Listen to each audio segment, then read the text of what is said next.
story that must be told.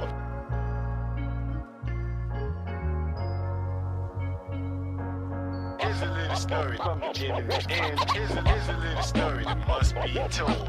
Here's a little story that must be told. Here's a little story that must be told. Here's a little story from beginning to end. Here's a little story that must be told. Here's a little story that must be told. Here's a little story that must be told. Here's a little story from beginning to end. What's good, people? Welcome to another episode of I Gotta Do This Podcast Real Quick. I'm your host, Wise, aka Hambone Jones, aka your cool ass homie. And next episode, glad for the people that's sticking around. New people, welcome. Finally starting to shake the nerves off a bit and be able to, try to do this podcasting thing. And I'm not gonna lie, it is a little, it feels a little silly because it feels like I'm talking to myself. I'll push through that because, again, this is me recording to give y'all something to listen to, and it's just me bouncing my thoughts. So, again, welcome and appreciate you stopping through and kicking it with your boy for a little bit. So, this episode actually is a little different from what I planned. I had something completely separate planned out for this episode. I had it broken down, my topics, did my research and everything. But there was just this one thing that was sticking in the back of my mind that was like poking me. And honestly, I couldn't let it go. This episode is actually about my reaction to the Carter 6. Normally, I try to kind of stay away from reviewing an album when it's new because everybody has recency bias and you want to give it time to just sit to see how it feels with everybody. But the general consensus from the world was that this album was just complete trash. And if you heard me on the last episode, I said it takes a lot for me to call something trash. It is literally got to feel like a waste of time and it's just no hope for it. Sad to say, that's what the Carter 6 was for me. It wasn't it. Like, I don't know any way to try to spin it to make it sound better, but it was a letdown. It was a huge letdown. I think that's why it's so bad to everybody. But before getting into my full thoughts on that, just a little bit about the album. Of course, everybody knows the Carter 6. It's Wayne's 14th solo album, so, props there. Like, it's not a lot of people that's gonna make it to 14, my boy. It came out last Friday. Some of the feature artists on the album is Big X The Plug, Big Sean, 2 Chainz, Jelly Roll, Wyclef, Manny Fresh, Kodak Black, Machine Gun Kelly, and then a few other people, Jay Jones, Lil Navi.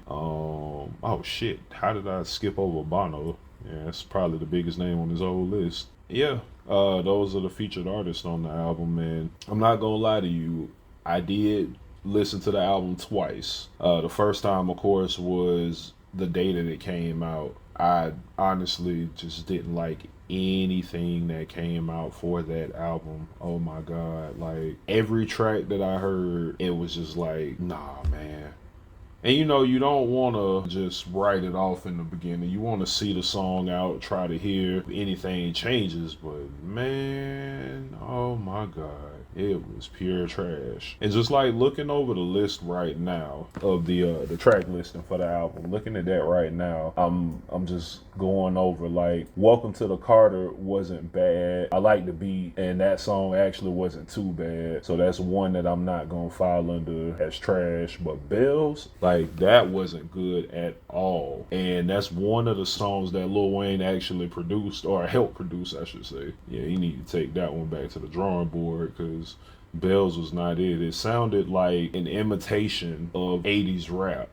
And even then, like, you reaching for the 80s, dude, and we midway through the 20s. Like, that's a smooth 40 years. You reaching for some shit that was around either when you were born or a little before you. And either way, it wasn't good, man.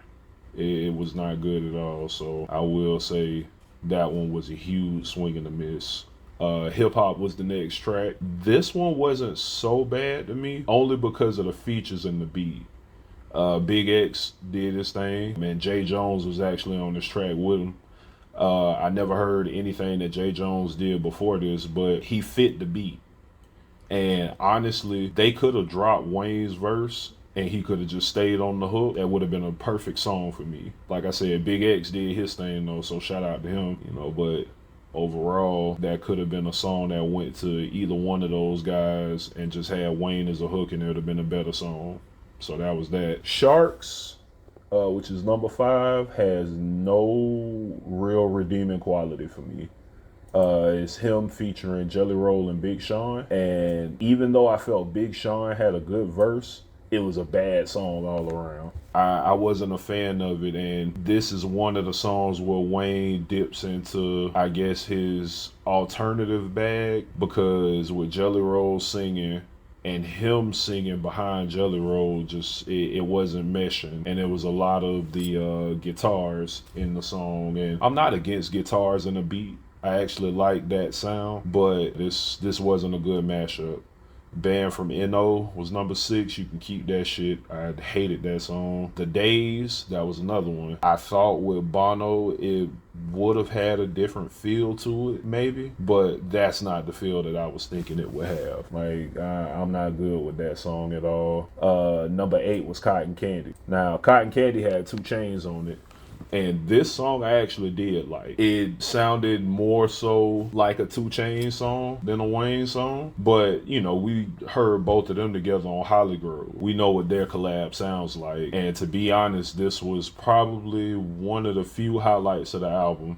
He actually helped produce this. It was him, Manny G, and Sweetie or Swede. Either way, the 3 of them produced this, and this was a good one. So you definitely got a full mark for me liking that song. But it was followed up by Flex Up and Island Holiday. And in my opinion, Island Holiday is probably the worst song on the album. When you listen to this, to me, I felt like he was trying to make Island Holiday his Lollipop, but it didn't hit that way. And listening to this song, you can hear there's no half-ass in the album, or it's not that he didn't put any effort into it. He didn't stick the landing.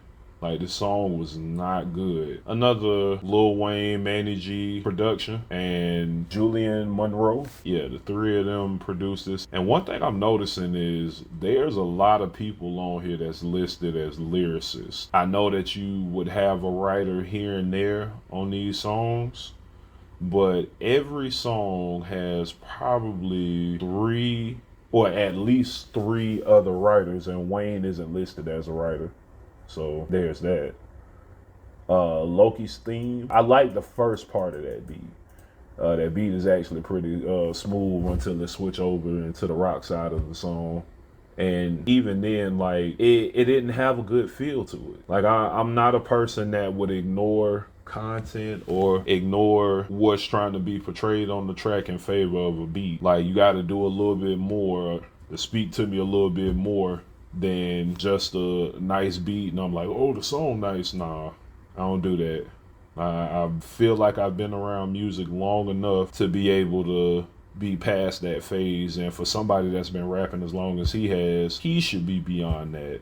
Or at least, that's how I see it. Like, you're somebody that we supposed to call a GOAT, or somebody that claims to be a GOAT, and you're not showing that, bro.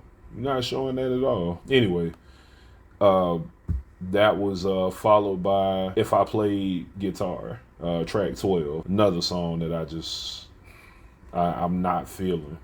Like, nothing on this track list. Peanuts to an Elephant was trash. They definitely could have took that whole beat, lyrics, and everything and started. They could have took this off the album and I would not have been mad at all. My homeboy tried to make a case for this. He was like, man, the beat cool. I said, no.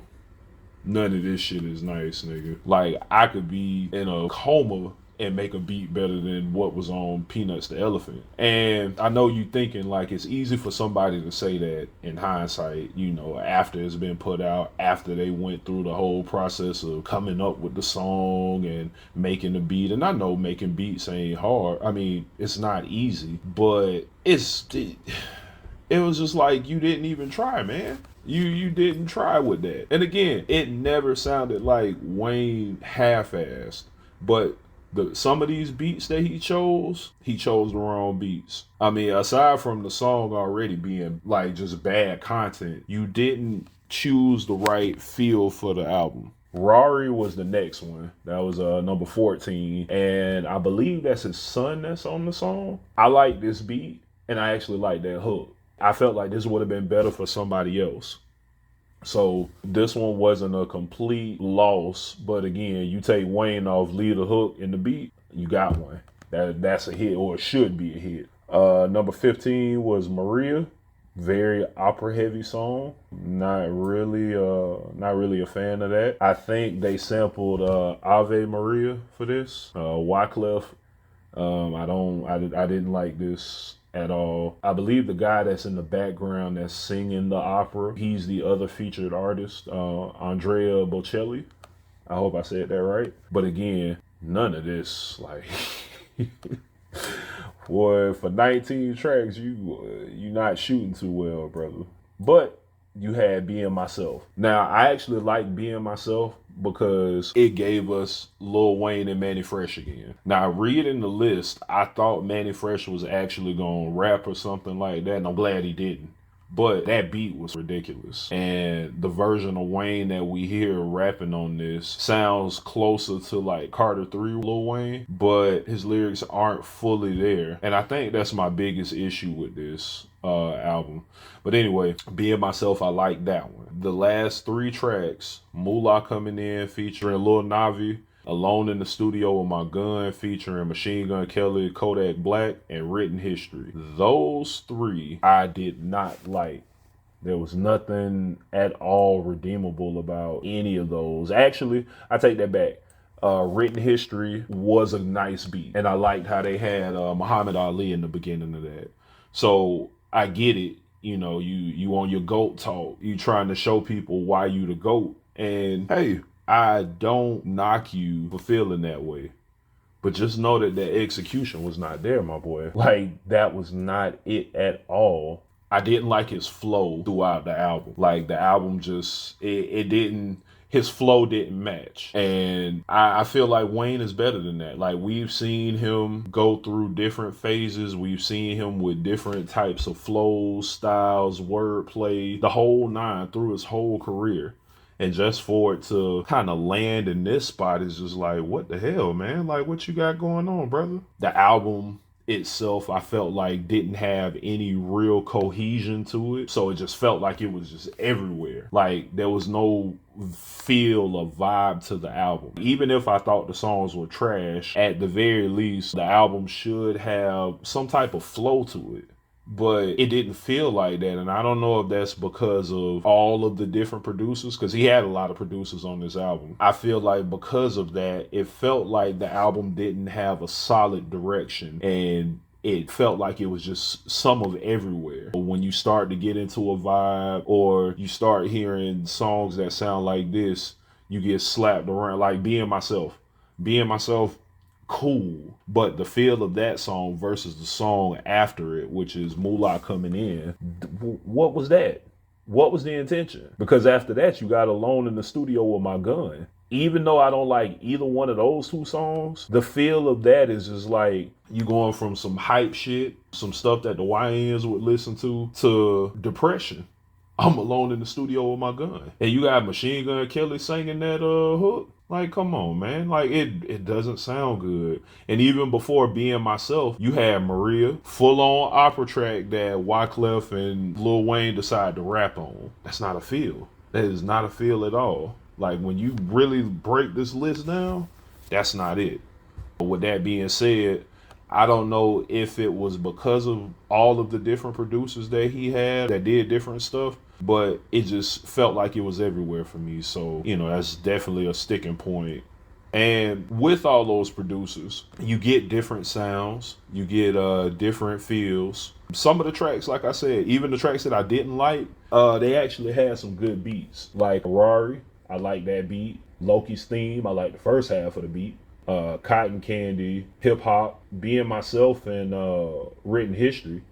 But that's only like a few out of 19 tracks, man. Like I said, with all those different minds, unless you bring them all together or you give them, this is what I'm trying to do. Like how Jay did with the Blueprint. That was split between Kanye West and Just Blaze. The Untrained Ear would think one person did the whole album. But the assignment was split between those two, and it still had that same cohesive feel and sound. And maybe it's because of the amount of producers that he had, but it just felt like it was everywhere. Like the overall feel of the album just didn't feel like a Carter album. And that might be why I have like all of these reservations about it. It doesn't feel like a Carter album. The first three Carters were flawless to me. My favorite one is the second one. The best one is the third one. And the first one, of course, that's legendary. That's his Blueprint. But from 4, 5, and 6, nah. At some point, you got to kill the series. It's almost like listening to Rick Ross and his different Maybachs, but those are songs versus albums. You know what I'm saying? With Maybach music, you kind of got a feel or an idea of what the feel of the song is, what it might be about, or what you have expectations based on what the song was, and you see the number.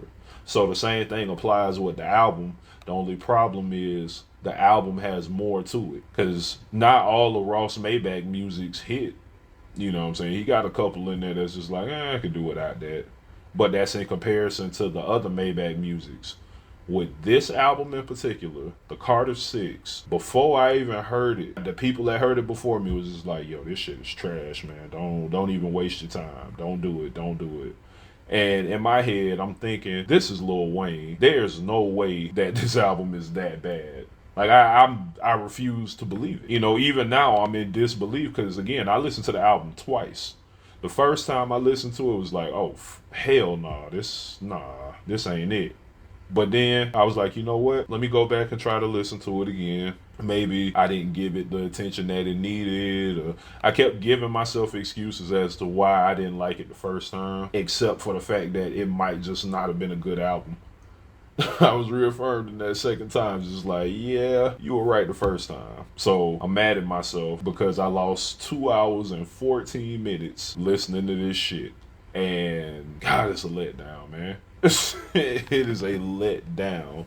And you would think that with all of the stuff that was said before the Super Bowl, during, and after, right? He was like, I'm not going to watch the Super Bowl. Ain't nothing good to watch on there. It was in your hometown, bro. What you mean?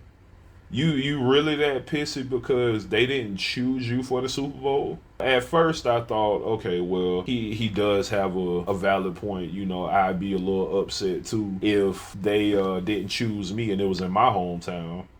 But they only did that one time. And that was literally when they had the Super Bowl in L.A. Now, even with that, they only had Snoop and Dr. Dre and Kendrick from the West. Other than that, they had 50 Cent, they had Mary J. Blige, they had Eminem. So, it wasn't a full West Coast show to begin with anyway. So I don't understand why it was such a big deal when he didn't get it because it was in Louisiana. That's not something that the Super Bowl was ever known for doing. And just because they did it one time doesn't mean that they would continually do that. I started to see that and didn't understand why people were getting mad. But then you take it a step further and just say, oh, well, they snatched that opportunity for me. And I never do it. After this, I don't want to do it. Bro, for them to snatch an opportunity from you, they would have had to have offered it to you. They chose not to give it to you. So it was never yours to begin with. Your feelings can be hurt. I'm not saying that you're not in your right to feel a certain type of way about that. But to cry about the fact that you didn't make the Super Bowl cut, and Kendrick did, rather than showing the young nigga love that definitely bigged you up every chance he got and did nothing but give you respect, there was a whole problem about that. You made the beef with him rather than being upset at the fact that New Orleans chose Kendrick over you. Not the people, but the people that was in charge. They chose that over you. You know what I'm saying? Rock Nation chose that over you, not Kendrick. Because it's not like he getting paid for it. You don't get paid for doing Super Bowl shows. At the very least, you saw what happened for him. Perfect way to kick off the tour. You know what I'm saying? Drop the album. That was perfect exposure. But Kendrick ain't getting no dollars off that. We saw a lot of stuff with Wayne before that with his concerts and everything. Who really wants to sit there and hear, who wants to hear that? For a Super Bowl performance, bro? Like, come on. Like, I heard all of the backlash about how Kendrick shit was boring. What constitutes boring? Because last time I checked, that was actually one of the most, like, engaging ones that I've seen in a minute.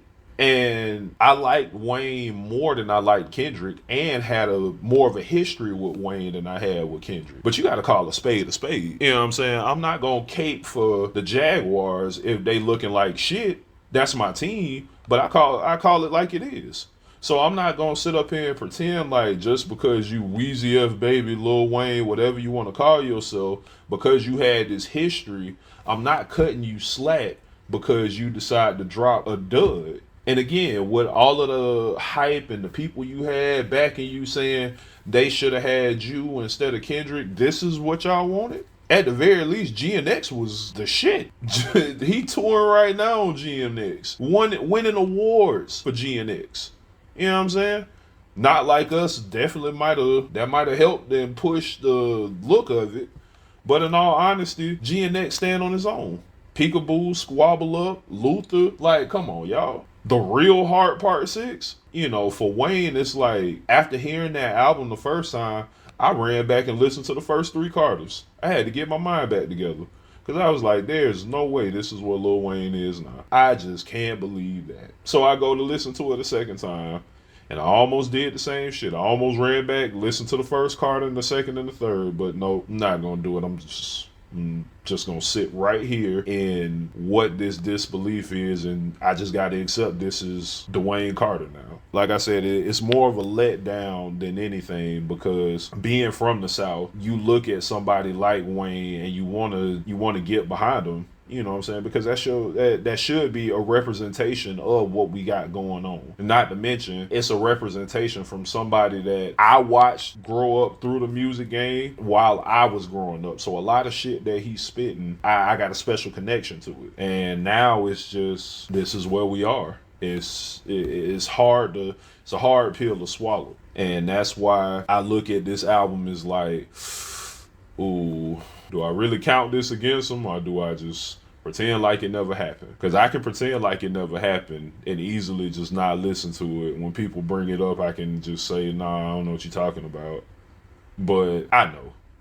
If you listening to this podcast, you know that I know. So now it'll be me lying to everybody else that, nah, I don't know what you're talking about. Carter 6, when that come out? Shit, I thought he did Funeral last.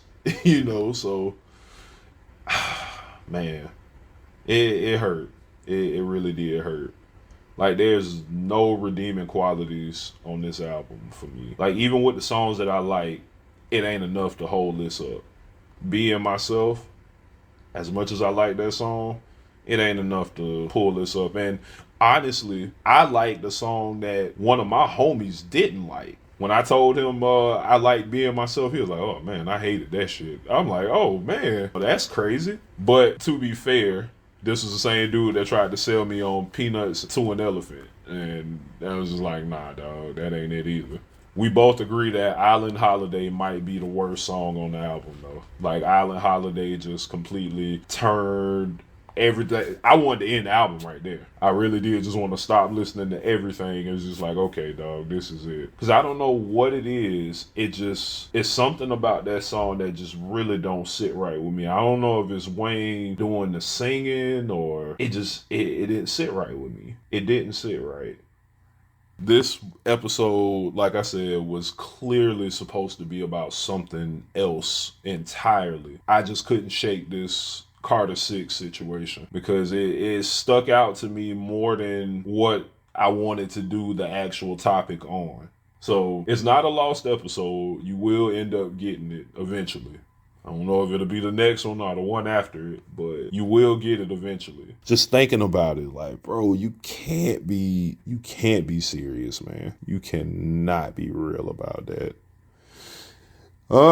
At this point, rap is rap. You know, I can't call it anything else. I can't pretend like it's not moving in a different direction from what I'm used to. But I don't believe it's moving in the direction that Lil Wayne is going in. I had this conversation with my cousin, and I was telling him I guess we would do for a dud because the people that I like that are considered older rappers now, like Busta Rhymes, Styles P, and you know people like that, when they drop heat. You know what I'm saying? Now, granted, Styles has been dropping 2 to 3 albums for a while now. Jadakiss last one, I didn't like it, but it wasn't a bad album. Busta last album, I liked it. I'm trying to think of somebody else too. Hell, Twista just did a video. I'm not quite sure what he was doing, but it showed him in the booth, kind of like Rap City, The Basement. And he was sitting in front of a mic, still rapping his verse from Do You Wanna Ride from the Do or Die song. And he sounds exactly like he did back then. You look at these people and it's just like, oh shit, you know, they still got it. These old dudes still out here. But then here comes Lil Wayne. The person that you know is future proof. You know that he gonna shine wherever he goes. But not this time. Not at all. It hurt. Cause it's like, yo, you can't be. This can't be Dwayne Carter. This can't be Latunchi. Can't be him, man. And I'm just keeping it at the music because on a more personal note, outside of the music though, Wayne has been in like some questionable situations that I don't really rock with like that. So just keeping it straight at the music, you know, it's a huge letdown. You seeing one of your greats fall from grace, and it hurt. Like the Kanye situation, you know, we kind of saw that coming. Like Kanye was slowly crashing out to the point to where, for me, like his music just ain't the same, not even close to the same. You know, and then his personal stuff outside of the music really had me just like, okay, this is my stop right here. It was like, bro, you jumped out the window, crashed out, and ain't no coming back for him. At the very least, with Wayne's situation, I already wasn't fucking with him on the, like I said, on like some of the more personal notes. But with the music, that was the one thing I could at least have and say, like, you know what? You know, Wayne just gonna drop some fire, it'll be straight, blah, blah, blah. Nah, dog. You might want to think about just hanging it up, my G. Because it's almost reminded me of when J. Cole dropped his verse for Grippy. Like, I still hadn't heard that song and don't think I will because after hearing this album, I'm kind of scared to hear what people consider the worst because they may be on to something. Like, I never once thought that Cole would have, like, an extremely bad verse like that. But, yeah, they said Grippy was horrible.